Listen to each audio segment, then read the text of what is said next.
Yes mga idol, muli siyempre Rachel TV nagbabalik sa inyo para magbigay uli ng mga tamang program at maayos na pagbubuhat sa gym mga idol, no. At hindi pa rin maiwasan na may mga baguhan dyan na buhat lang ng buhat sa sobrang gigil at gusto ka agad lumaki o nakikipagsabayan sa mga veterano mga idol. Kaya ito binibigay ko ang program ng back mga idol, no. Ang back ay maraming klase ang workout sa back. Ganon din ang shoulder at chest, siyempre ang legs. So isa-isahin ko yan mga idol para sa inyo yan mga idol. Simple lang, hindi mo kailangan bumuhat ng mabigat. Sabi ko nga sa inyo, magaan man yan basta't nasa tamang program at saktong bilang mga idol. 15 reps, 3 set. 12 reps, 3 set. 10 reps, 4 set. 8 reps, 5 set.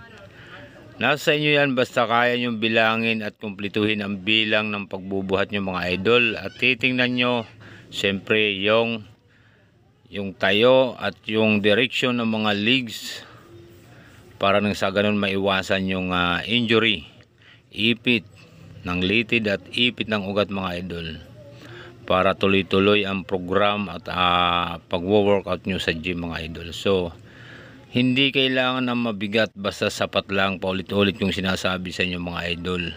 Makikita nyo ang muscle na hinahanap nyo sa katawan nyo. Yan naman ay lower back muscle ang kailangan natin i-develop dyan. Kaya medyo nakaangat ako ng konti at lagpas lang ng todo ang baba ng bakal. Yung nauna kanina mga idol, so yung upper back na muscle ang dinidevelop ko mga idol. Maraming muscle ang back natin, kaya kailangan mapalabas natin yan at makikita yun yan mga idol.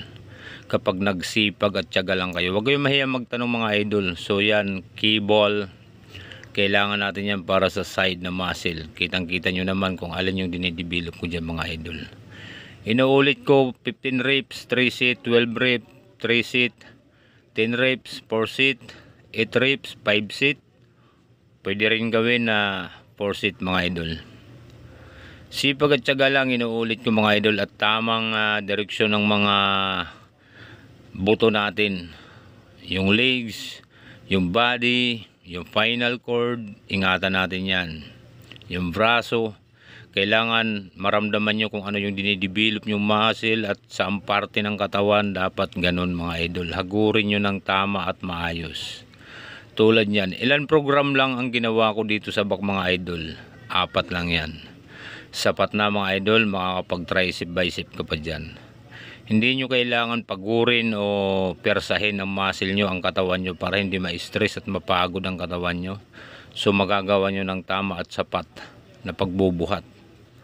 Maibibigay nyo ang kumplitong program sa katawan nyo mga idol. Mabubuhay yung muscle hanggang sa mabibigay yung tamang muscle. Yung development ng muscle ay magiging maayos mga idol. Hindi siya stress at hindi ka pagod. Ganun lang kasimple mga idol. Sana may matutunan kayo. Siyempre Rachel TV muling nagbabalik sa inyo at nagpapasalamat. Sana pakisubscribe ating YouTube channel at Facebook page, pakipollow. Magandang gabi at ingat kayo sa inyong mga lakad. I love you.